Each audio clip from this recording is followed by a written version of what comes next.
ஒரு ஆணுக்கு எழுதிய இலக்கணம் உன்னிடத்தில் கண்டேன்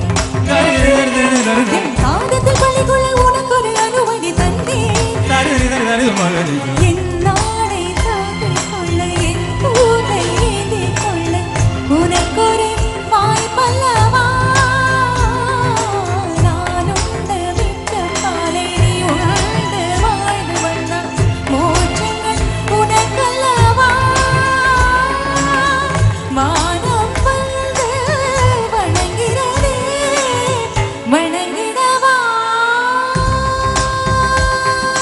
மின்சார பூவே பெண் பூவே மெய் தீண்ட வேண்டும் என்னோடு வாராய் என்ன